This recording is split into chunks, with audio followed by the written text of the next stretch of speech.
para la detección de coliformes totales, ¿no? Es un diagrama bastante general donde tenemos como punto de partida la muestra, la cual presuntivamente se va a sembrar en caldo de abril triptosa.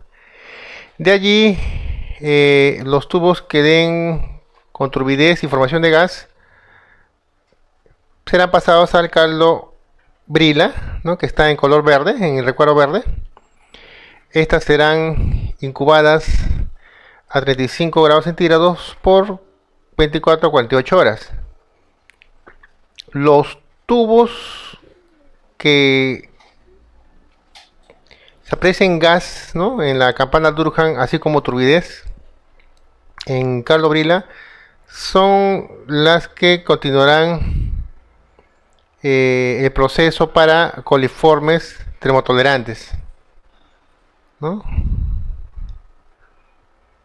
Aquellas tubos que no den la turbidez ni la formación de gas se considerarán como coliformes ausentes, ¿no? Este es el caldo brila que está en el tubo con el medio de color verdoso, ¿sí? Y en el centro están el caldo S, ¿no? Que está un poco más turbio.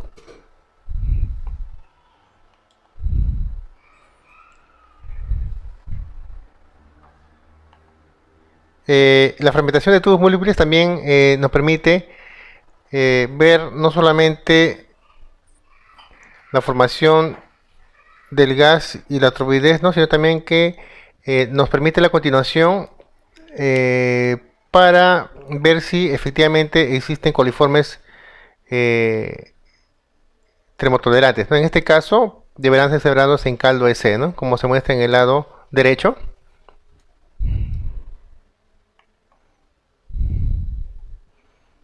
Acá hay algunos detalles sobre el tema de la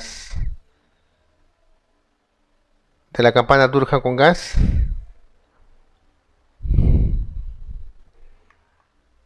¿Sí? Y en la izquierda los tubos con caldo brila positivos, ya que se puede apreciar donde se ha remarcado en rojo la campana Durkheim, ¿no? Con gas en su interior, ¿no? A diferencia de los tubos que están contiguos.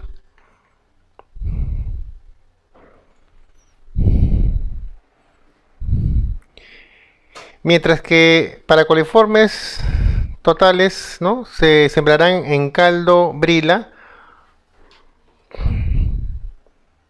¿no?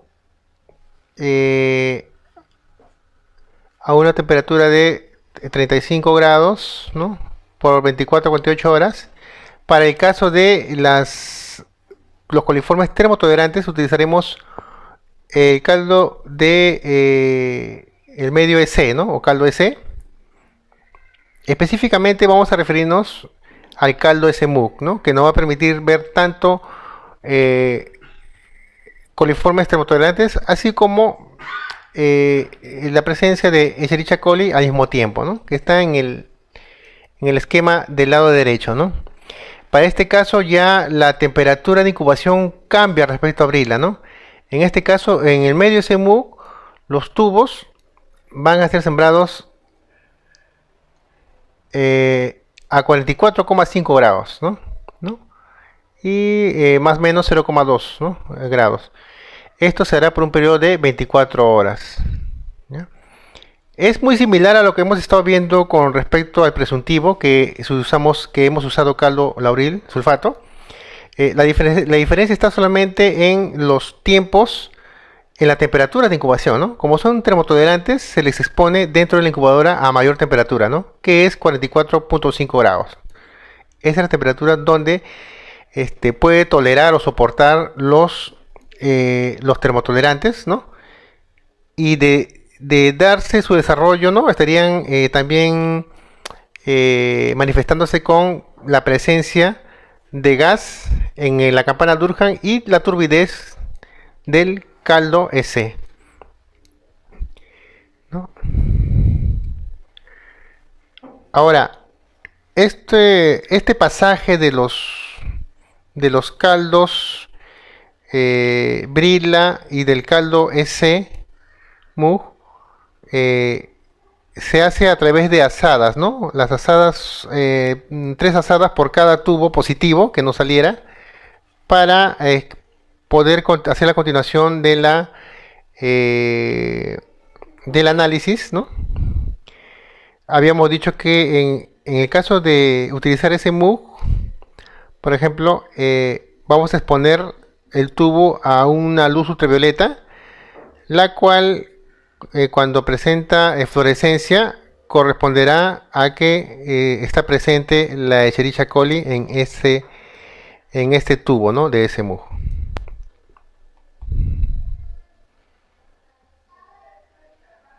Acá algunas tomas de la formación del gas en los tubos Durham.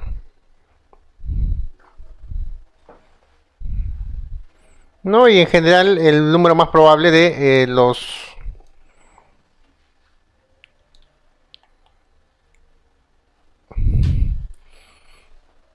del método número más probable, ¿no? Y el cálculo respectivo.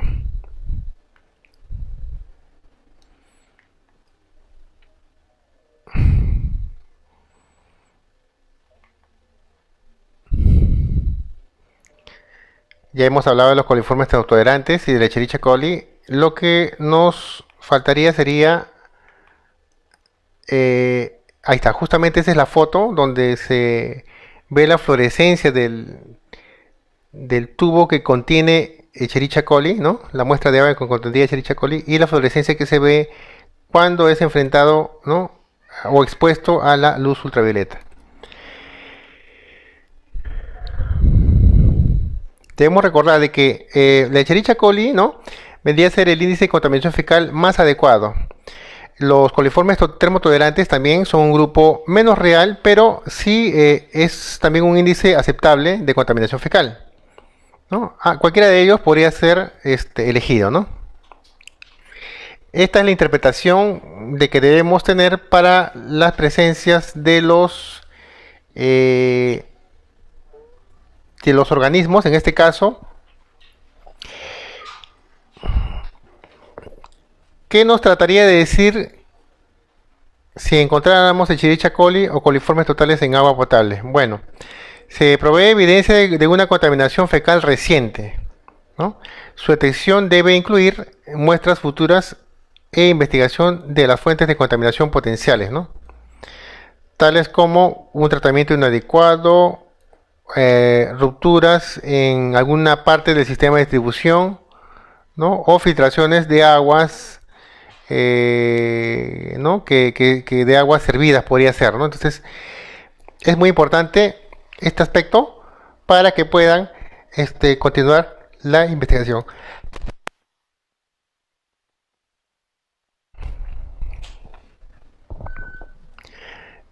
Mm,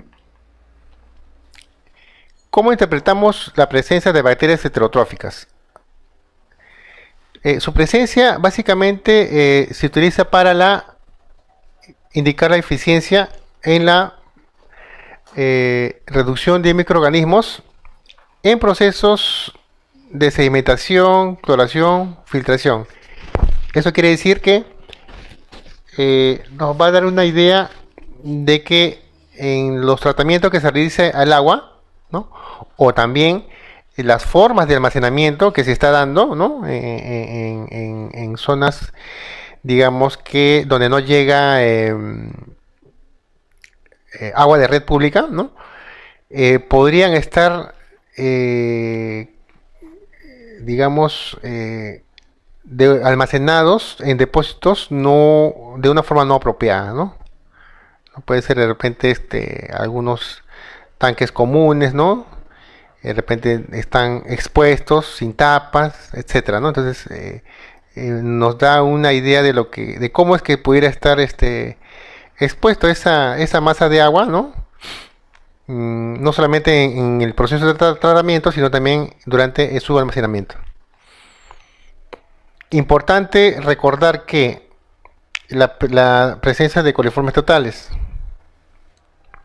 Los coliformes totales, habíamos dicho que significa que hay que tratar el agua, pero no necesariamente que hay una contaminación fecal, ¿no? Por eso es que no se considera propiamente como un indicador, ¿no? Esta contaminación de coliformes totales podría provenir del suelo, ¿no? Del área circundante, el ambiente, etcétera, ¿no? Los coliformes totales se emplean para evaluar la calidad higiénica del agua, ¿no? Lo habíamos comentado ya en la parte de indicadores, ¿no?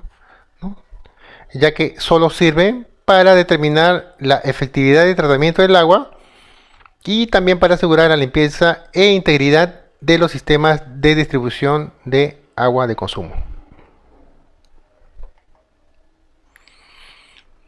Aquí hemos considerado también el aislamiento de coliformes totales, ¿no? Haciendo uso, empleando la membrana filtrante, ¿no? Bueno, los coliformes como bacterias gram negativas, aerobias y anaerobias, ¿no? Que producen aldehídos, de la fermentación de lactosa y brillo metálico en la superficie de las colonias, ¿no? Las membranas corresponden a unas láminas rígidas, uniformes de material polimérico, ¿no? Acetato, nitrato de celulosa, con un tamaño de poro determinado, ¿no? Generalmente de 0,45 micras, ¿no? La cual va a servir para retener las partículas en su superficie. Esta, digamos, aislamiento de coliformes a través de membrana, ¿no? Tiene la ventaja de que es altamente reproducible. Puede ser usado para procesar grandes volúmenes de agua, dando resultados numéricos en menor tiempo que el número más probable. Tiene limitaciones, ¿no? Por ejemplo, las muestras de agua con alto contenido de material particulado, la retención de partículas está limitada a la superficie del filtro, ¿no? Así también, altas densidades de bacterias no coliformes que pueden interferir con el máximo de desarrollo de coliformes.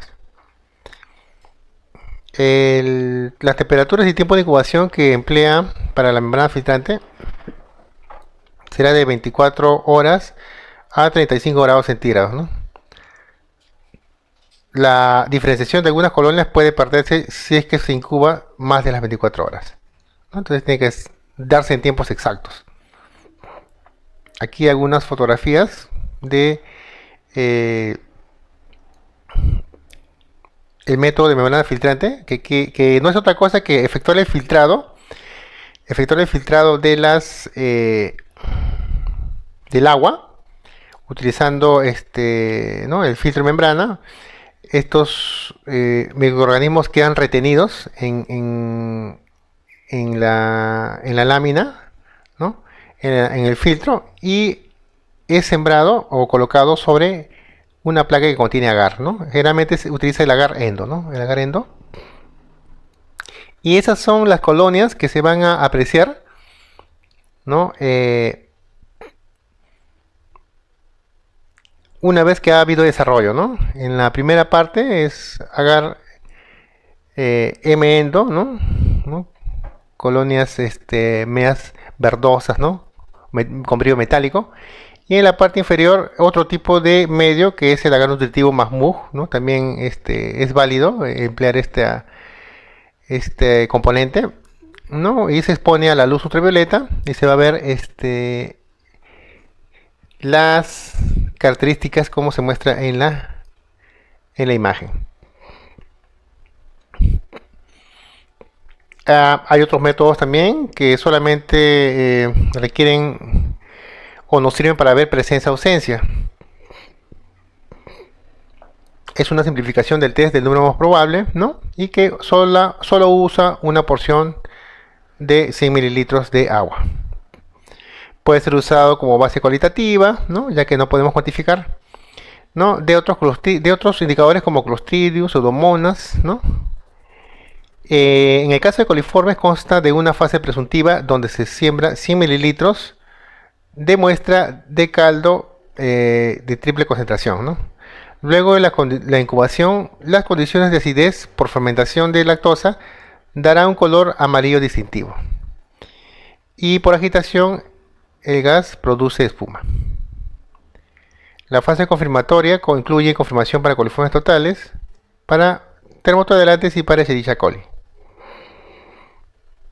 Los resultados se reportan como test presencia-ausencia, positivo o negativo por 100 mililitros de muestra. Cuando una muestra da positiva, es recomendable determinar las densidades de coliformes en repeticiones para obtener información de la magnitud del evento, ¿no? Esto se puede utilizar generalmente en zonas alejadas, donde tengamos un problema posible de contaminante, ¿no? En partes alejadas y que no podamos contar propiamente con un laboratorio a disposición, ¿no? Entonces utilizamos estos métodos, ¿no? Existen algunos kits que son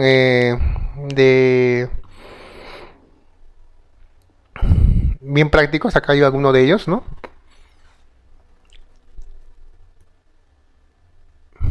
Las cuales estos utilizan sustratos hidrolizables para la detección simultánea de enzimas de E. coli y coliformes totales y también heterococos, ¿no?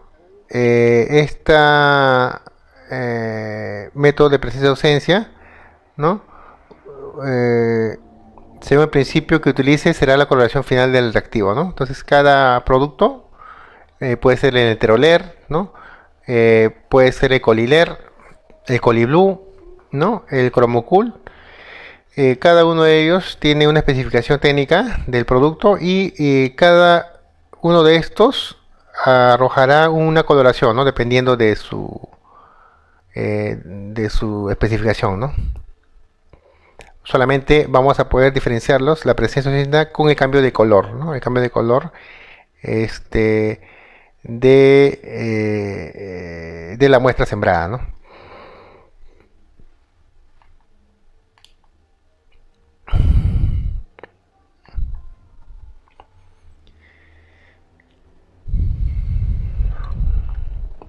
Acá también mencionamos, ¿no? No está dentro de la normativa de reglamento de la calidad del agua para consumo, pero lo menciono porque ha habido oportunidad en que cuando se ha hecho aislamiento de agua en caldo lauril hemos podido aislar pseudomonas, ¿no?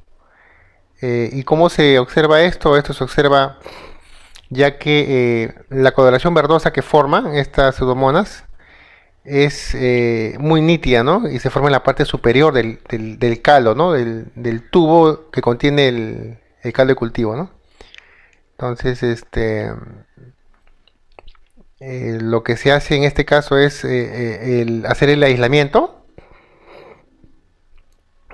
Existen algunos medios, por ejemplo, se usa el agar cetrimide, se tiene también el caldo asparagina, ¿no? El caldo asparagina, por ejemplo, es utilizado por el método del NMP, ¿no? Que corresponde al código 9213F, ¿no? En vez de utilizar, como hacemos en coliformes, el caldo lauril sulfato, en este caso para pseudomonas se utilizaría el caldo asparagina, ¿no? Ya sea en doble concentración, así como a simple concentración, ¿no? Empleando tubos de baterías de 5 tubos, ¿no? Como hemos visto muy similar a coliformes, ¿no? Que hemos visto en caldo lauril triptosa, ¿no? Y sus temperaturas de incubación, ¿no? 35-37 grados durante 24-36 horas, ¿no? Una vez que nos da esta característica verdosa en estos caldos, asparagina, también se puede hacer el enriquecimiento, ¿no? En otros medios líquidos, ¿no? Denominados el caldo acetamida, ¿no? Que esto sí ya es para una etapa confirmatoria, ¿no? Que hay un cambio color cereza, ¿no? del tubo del caldo acetamida, ¿no? Con una temperatura similar, ¿no? De incubación a 35-37 grados centígrados ya por 24 a 36 horas, ¿no? Demora un poco, ¿no? Por el mismo desarrollo de la bacteria. Enterococos también se puede comentar. Esto más se va a ver en la parte de aguas, por ejemplo, en piscinas, ¿no? Pero lo hacemos mención también, ¿no? Se puede hacer su aislamiento por membrana filtrante. También se puede realizar por el método del número más probable, ¿no? Para ello emplea también tubos, ¿no? De, digamos, de enriquecimiento, como es el caldo así a dextrosa, ¿no? A determinadas temperaturas de incubación y tiempos, ¿no? Y posteriormente estos caldos que muestran normalmente el crecimiento del enterococo se nota porque se forma en estos tubos de caldo ácida se asienta un botón, ¿no? Un botón de color bien marcado en la parte del fondo del tubo. Y una vez que vemos esta característica pasamos al sembrado en agar bilis esculina, ¿no? O sea, en placa, ¿no? Se siembra en placa por estriado, ¿no? A temperaturas de 37 grados, ¿no? Por un espacio de tiempo de 24,8 horas, ¿no? Entonces, también le hacemos mención que no solamente el número más probable se utiliza exclusivamente para coliformes del grupo coliformes, ¿no? Cálculo y expresión de resultados. En esta parte vamos a poner dos ejemplos solamente para el tema de bacterias heterotróficas, ¿no? Vamos a suponer que hacemos un sembrado en placa y la primera ilusión, o sea la ilusión 10 a la menos 1, ¿no? La muestra que ha sido diluida, ¿no?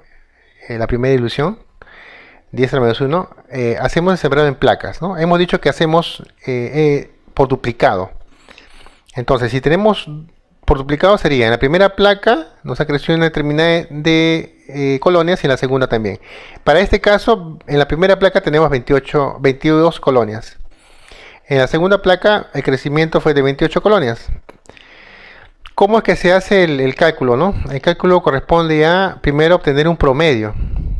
Un promedio de colonias que han crecido en esta ilusión, que es en la ilusión menos 1. Sumamos 22 más 28, ¿no? Sobre 2 y obtendremos el promedio que es 25, ¿no? 25 UFC, ¿no? 25 unidades formadoras de colonia. Luego aplicaremos la fórmula que viene a ser el número de colonias, ¿no? Contadas por el factor de dilución. En este caso las colonias que ya hemos contado o promediado es 25 y solamente nos quedaría multiplicar por el factor de dilución. Como se trata de la dilución a la menos 1, ¿no? La primera dilución, el factor de dilución correspondería a la inversa, ¿no? Sería 25 por 10 a la 1, ¿ya? En pocas palabras, el resultado sería 250 UFCs o unidades formadoras de colonia por mililitro de muestra. Acá faltó una parte que, bueno, parece que no, vamos a ver, no, sí, una parte que no se ha agregado, que es la expresión. En el caso de las bacterias, para bacterias heterotróficas, debemos de hacer una expresión en el resultado de dos dígitos. Vale decir, en esta parte, el resultado final,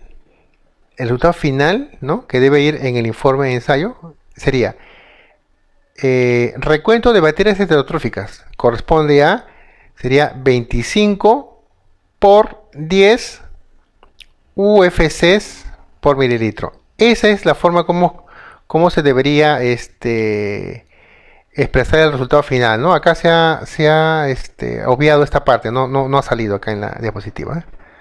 Faltaba en el último renglón.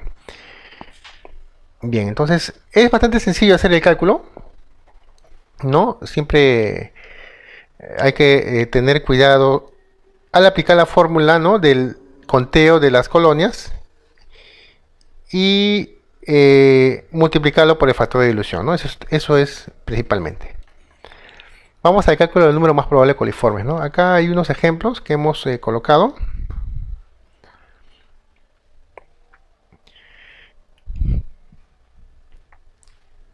Estos son los 5 tubos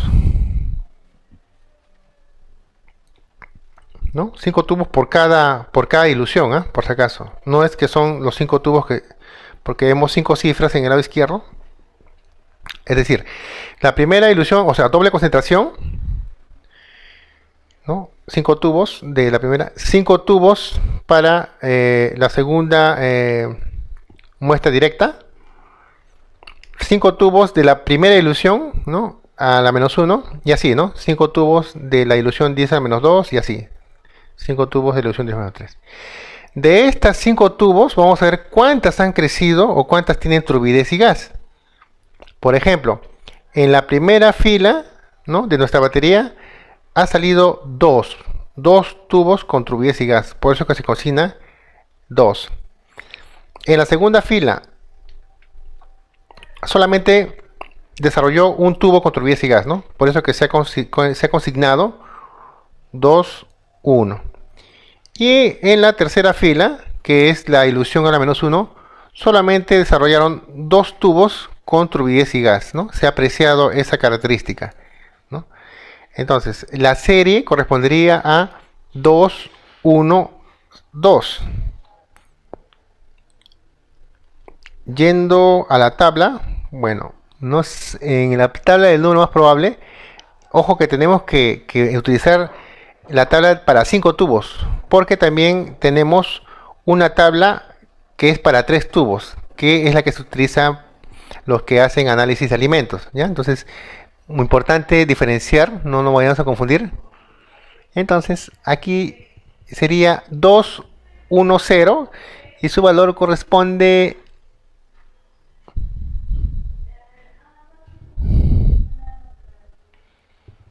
a 12. ¿Ya? Entonces, ¿y cómo se reportará finalmente? La expresión será número más probable de coliformes, ya sea fecales o ya sea termotolerantes, ¿no? Será 12, el número más probable de coliformes por 100 mililitros será 12, ¿no? Este es en el primer caso. Tenemos dos casos más. Vamos al tercer caso, donde menciona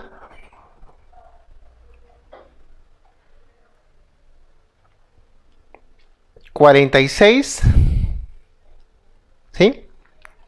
La serie que menciona 511, que es la tercera fila, ¿no? 511, ¿no? O sea, ¿qué quiere decir? Que desarrolló hasta la dilución 10 a la menos 3, ¿no? Si vemos la fila, la primera fila de la batería, los 5 tubos salieron positivos. La segunda fila, ¿no? De tubos también salieron los 5. La primera dilución a la menos 1 también crecieron los 5 tubos. Y en la dilución a la menos 2 creció solamente un tubo, o sea, turbidez y gas. Y en la dilución menos 3, un tubo positivo, ¿no? La serie que estamos considerando para este ejemplo es 511. Entonces, lo que nos queda hacer solamente es llevar esta serie a la tabla del número más probable, ¿no? Buscamos en la columna derecha y vemos que el 511 corresponde al valor de 46, ¿no? 46 como número más probable. Pero ¿qué pasa? Aquí en esta parte hemos diluido, ha desarrollado en tubos bastante diluidos. Entonces tenemos que retornar, ¿no? De la muestra original. ¿Cómo se hace esto? Colocamos primero el valor que nos ha dado, que es el 46, ¿sí? Y como hemos considerado la serie 511, tomamos el factor de dilución que está en el centro, 511, el del centro es 1. Vamos hacia el lado izquierdo y el 511, el 1 del centro, subimos arriba y vemos que corresponde a la dilución 10 a la menos 2. Por lo tanto, multiplicaremos el valor que nos ha dado por por el factor de dilución. En este caso correspondería 46 por 10 al cuadrado. ¿Ya? Ese sería el valor del número más probable de coliformes por 100 mililitros de muestra. Y vamos a terminar con el siguiente caso, que es la serie 542. No sé si podemos ubicarlo, ¿no? La que sigue, 542. En este caso, de la serie 542, vemos que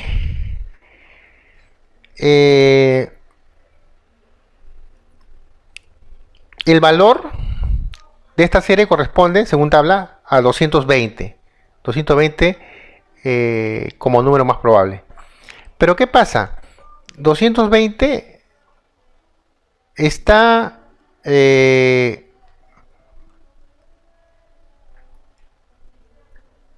tenemos que multiplicarlo por el factor de dilución. 542. El número central es 4. Vamos en el lado izquierdo, que está 4, y subimos hacia arriba. Todo hacia arriba subimos, ¿no? Subimos, ¿no? Y señalamos que su dilución es 10 a la menos 1. Por tanto, el factor de dilución será su inversa. Sería 10 a la 1. ¿Qué es lo que queremos decir? Al final, el resultado del número más probable será 220 por 10. Pero ¿qué es lo que pasa? No podemos expresar con tres dígitos, ¿no? 220 por 10. Solamente acepta 2 dígitos. Y los 2 dígitos son 22, ¿no? 22. O sea, 220 equivale a 22 por 10, ¿sí? 220 es lo mismo que 22 por 10. Ya. Pero a este 22 por 10 tenemos que multiplicarle el factor de dilución. ¿Y cuál hemos dicho que es el factor de dilución? Hemos dicho que es 10 a la 1. Por tanto, 22 por 10 por el factor de dilución sería 22 por 10 y por 10. En este caso, 22 por 10 al cuadrado, ¿no? Entonces, de esa forma es que se consigue hallar el número más probable de coliformes para o por 100 mililitros de muestra, ¿no? Esto se va poco a poco puliendo con la utilización diaria, ¿no? de estas tablas, ¿no? Controles de calidad. Los ensayos microbiológicos también requieren de estar acompañados de ciertos controles de calidad, ¿no? Para tener la precisión y la seguridad de que nuestros procedimientos y así como algún posible contaminante en el ambiente, en nuestro laboratorio, haya podido también influir en el resultado de la muestra. Para ello se encuentran con 4 controles: el control de diluyente, el control del ambiente, con un control positivo y también el control negativo. El control del diluyente consiste en agregar nuestra solución diluyente, ¿no? Como si se tratara de una muestra más, ¿no? O sea, vamos a agregar 1 mililitro de nuestro diluyente a una placa, y sobre esta placa con el diluyente incorporamos el agar Playcon, ¿no? Entonces ahí vamos a ver si efectivamente hay crecimiento o no. Se supone que nuestro diluyente está estéril, por lo tanto no deberá crecer ninguna colonia en esta placa incorporada con agar Playcon. El segundo control sería el control del ambiente, que para ello vamos a utilizar también, podemos utilizar el agar Playcon, ¿no? Ya plaqueado, ¿no? O sea, agar que contiene, placas que contienen el agar ya solidificado. Y lo que hacemos es abrir la tapa y exponerlo por aproximadamente 15 o 20 minutos, ¿no? ¿Para qué nos sirve este control de ambiente, no? Este control de ambiente nos va a permitir saber si es que en nuestro alrededor, nuestro ambiente de trabajo, en el laboratorio, está cargado, digamos, ¿no? Ustedes saben que en nuestros alrededores siempre no estamos libres del polvo, ¿no? O partículas, ¿no? Que pueden estar no solamente en superficie, sino en el aire. Entonces, la idea es saber si eh, nuestro ambiente está también es óptimo, ¿no? Entonces, de esa manera, a nosotros al aperturar una placa con agar Playcon, ¿no? Abrimos la tapa y los ponemos por unos 20 minutos, saber si efectivamente está bastante cargado ese ambiente o no, ¿no? Y de tal manera que no influya, ¿no? Sobre nuestra muestra que estamos trabajando. También el control positivo corresponde a el uso de las cepas, ¿no? En este caso, contar con cepas positivas puede ser de una cepa positiva de E. coli, ¿no? O de repente una cepa de coliformes fecales. De tal manera que al mismo tiempo que vamos procesando la muestra de agua, también sembremos esta cepa.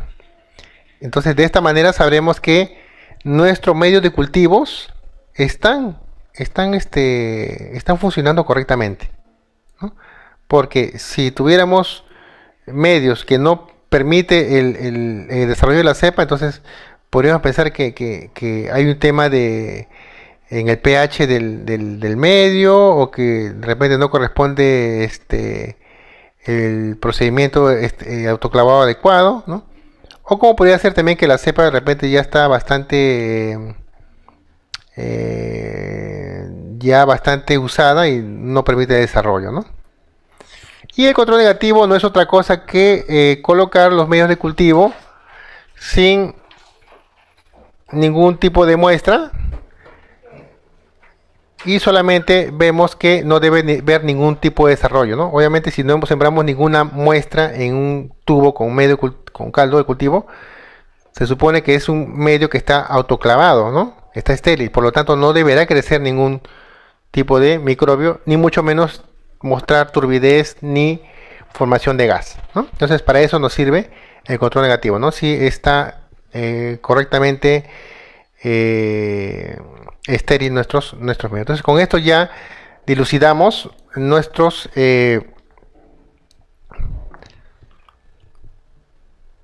control de calidad al momento de efectuar los ensayos microbiológicos. Bueno, esto solamente de manera muy general, algunas técnicas que usan para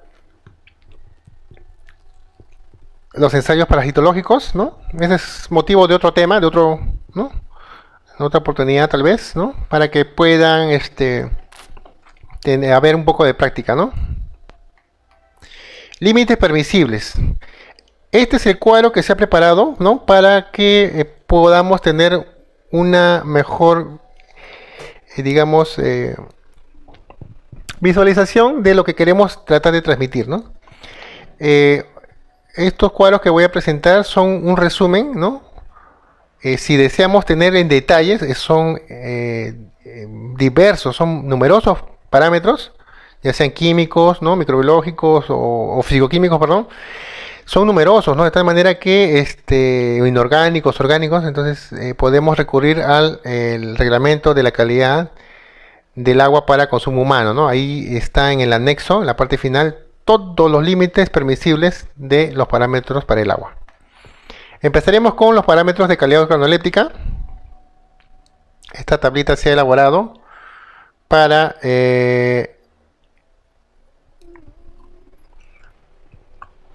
tener una idea cuánto es el límite que nos permite para estos parámetros organolépticos, ya sea de olor, de sabor, en el nivel del pH, la turbiedad, ¿no? Conductividad, dureza total. Entonces, vamos a poner solamente un par de ejemplos porque ya nos está ganando el tiempo.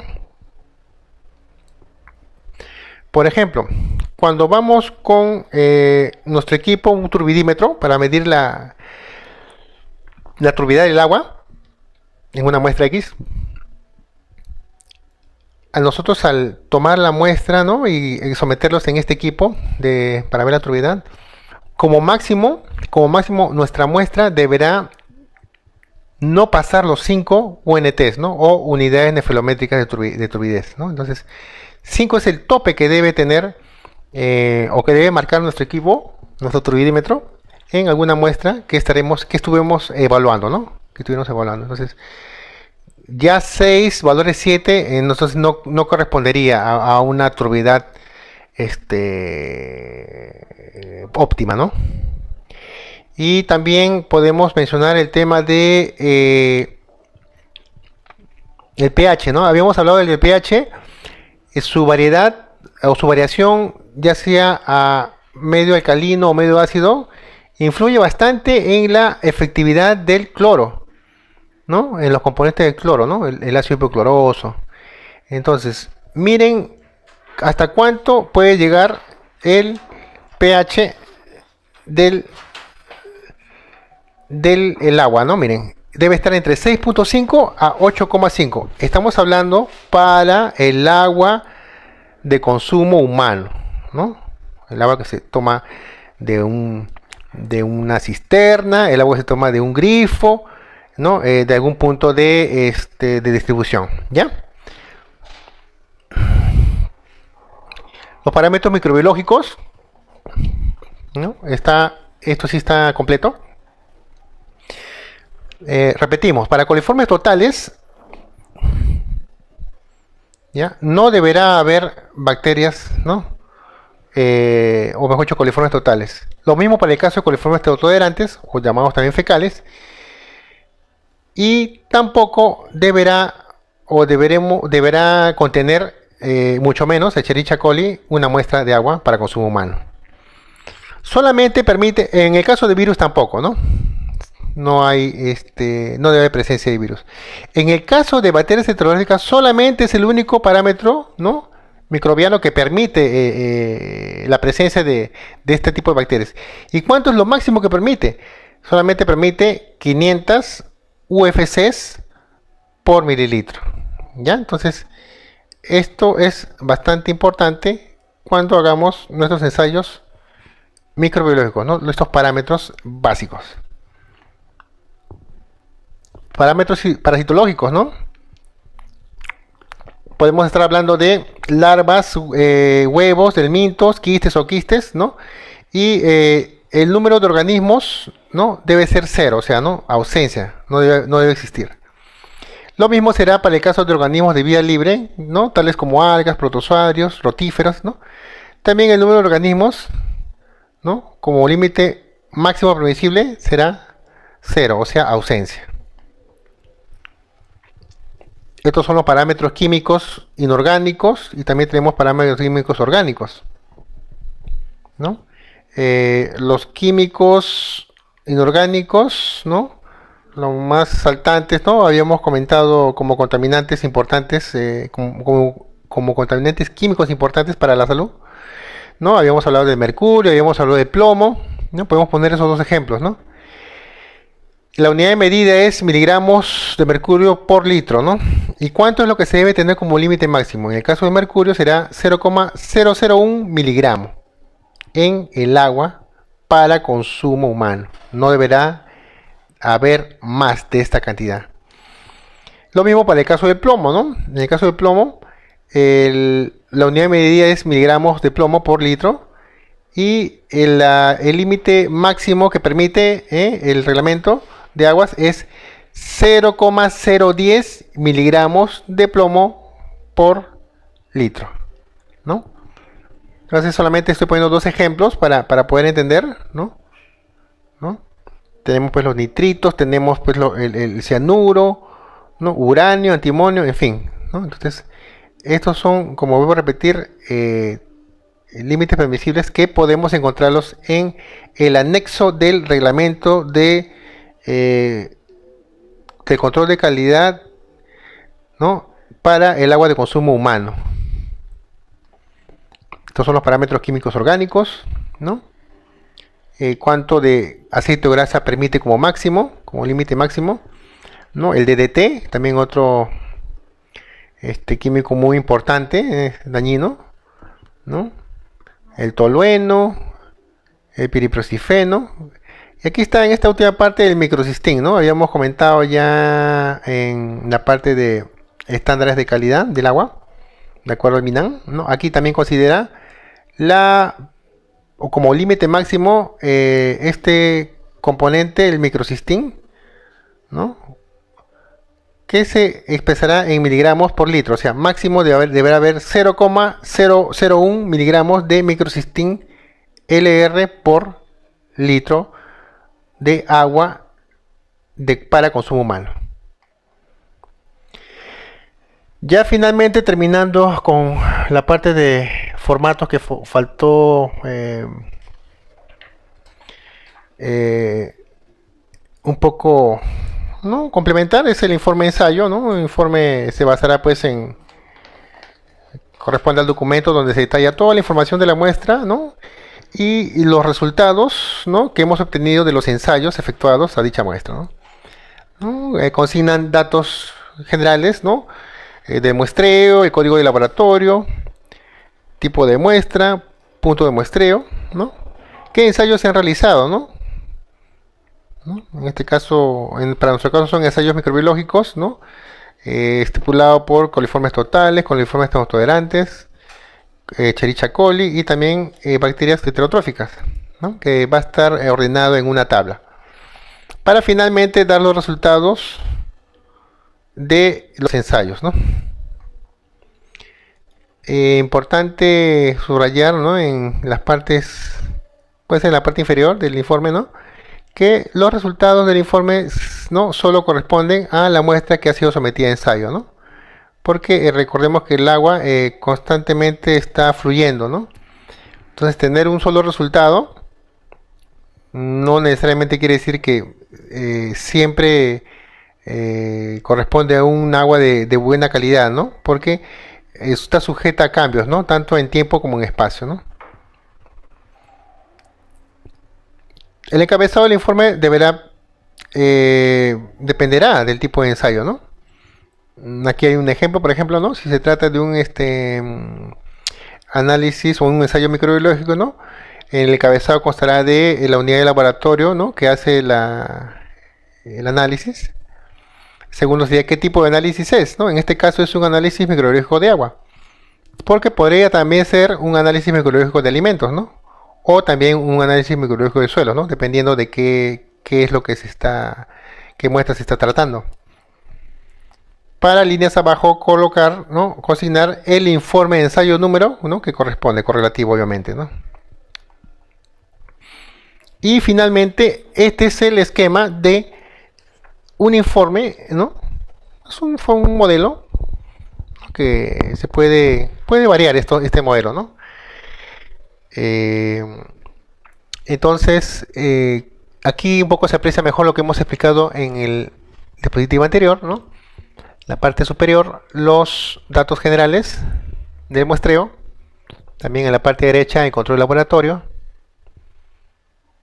Para que en la parte, ¿no?, siguiente, ordenar, ¿no?, de manera concisa una tabla, ¿no?, de resultados, ¿no?, consignando el código de laboratorio, qué muestra es, el tipo, punto de muestreo y los ensayos que se están realizando, ¿no? Para nuestro caso de agua de consumo humano, vuelvo a repetir, los 4 parámetros, ¿no?, coliformes totales, coliformes fecales o termotolerantes, Escherichia coli y bacterias heterotróficas, ¿no?, y consignando o expresando sus resultados conforme hemos visto en los ejemplos, ¿no?, de expresión y cálculo, ¿no?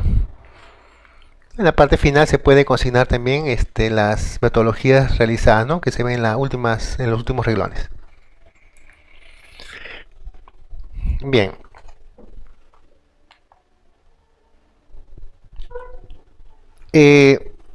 Vamos a aprovechar los últimos minutos que nos quedan para absorber algunas preguntas que nos están llegando acá por el chat.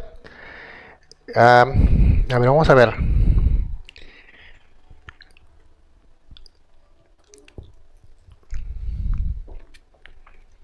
La primera nos dice, a ver, parece que, en el mercado, no está completo la palabra. En el mercado se vende ya la solución diluyente listo para usar o siempre hay que preparar con stock A y stock B. Es una buena pregunta. Eh, Creo que los que están mm, en el quehacer de laboratorio preferiríamos tener el insumo, ¿no? O llámese el reactivo, el medio de cultivo, tenerlo ya a la mano, ¿no? De tal manera que podamos hidratarlo y poder prepararlo, ¿no? En este caso, sí, hay algunos laboratorios que ya están elaborando estos diluyentes, pero como vuelvo a repetir, tenemos que cerciorarnos de la formulación, ¿no? Darle el pH adecuado, ¿no? Son algunos términos que debemos de poner en práctica y además que la preparación no es tan complicada, es bastante rápida, ¿no? El punto es tener nosotros nuestro stock A y nuestro stock B a la mano, ¿no? De tal manera que cuando llegue una muestra de agua, inmediatamente hacemos la mezcla y solamente autoclavamos, ¿no? Ese es el fin, el punto de contar con un insumo, ¿no? Digamos ya preparado, ¿no? Ya listo, ¿no? Eh, Otra pregunta del participante Eder menciona, ¿se puede utilizar como diluyente el agua peptonada? Eh, en realidad, nosotros podemos utilizar soluciones diluyentes de diversas composiciones. Podríamos utilizar también el agua peptonada. Lo que ocurre es de que en la diapositiva yo le muestro el procedimiento de acuerdo a lo que utiliza el laboratorio de Dirección General de Salud Ambiental, ¿no? Entonces, son ya, digamos, composiciones formuladas, ¿no? Y que estandarizadas, ¿no? O sea, de preferencia utilizar el stock A y stock B para la preparación de la solución diluyente, ¿no? Pero en caso de que de repente es algo urgente y no se tuviera a la mano esto, ¿no? Y tienes agua perdonada, claro, también lo podrías utilizar, ¿no? Otra pregunta es, ¿por qué utilizar a doble concentración en los medios de cultivos en NMP, ¿no? El número más probable. En esta parte hay que entender algo, ¿no? Solamente estoy utilizando eh, medios de cultivo de doble concentración para la parte presuntiva, que es cuando tú preparas caldo lauril sulfato. Solamente usas en esa batería, más no en el caldo brila ni tampoco en el caldo SMU. Eh, ¿Por qué es que se utiliza esto? Porque, como vuelvo a repetir, ¿no? En el agua, en los cuerpos de agua es bien difícil poder recuperar los microorganismos. Entonces, el emplear caldos de doblemente concentrados, ¿no? Hace que permita recuperar incluso algunos que pueden estar estresados, algunos microbios que pueden estar estresados, los podamos rescatar, ¿no? Entonces, allí es donde vamos a aprovechar y poder visualizar y que puedan desarrollar los microorganismos, ¿no? Y lo segundo es porque esto de la doble concentración, ¿no? Y los medios que se emplean, o el número más probable, está especificado en los estándares, en los métodos estándares para el examen del agua, ¿no? ¿No? Que son métodos internacionales. Otra pregunta más dice, ¿en qué caso se utiliza el método NMP y el filtro membrana? Esta es una buena pregunta. Lo que pasa que hay algunos casos en que, por ejemplo, el método de membrana, por ejemplo, tiene ciertas ventajas. Por ejemplo, el tema de la rapidez, ¿no? Ese es uno. Y número dos es cuando tienes gran cantidad de volumen de agua. Imaginémonos trabajar 10 litros de agua, ¿no? Por número más probable, y 10 litros de agua en filtro de membrana, ¿no? En filtro de membrana sería más fácil. ¿Por qué? Porque lo que yo utilizo es un sistema, no sé si se puede ver acá, es un sistema, de, a ver, ajá, por acá está. Ya acá está, justo. Gracias, Kike. Vamos a ver aquí. Aquí está. Vamos a ver.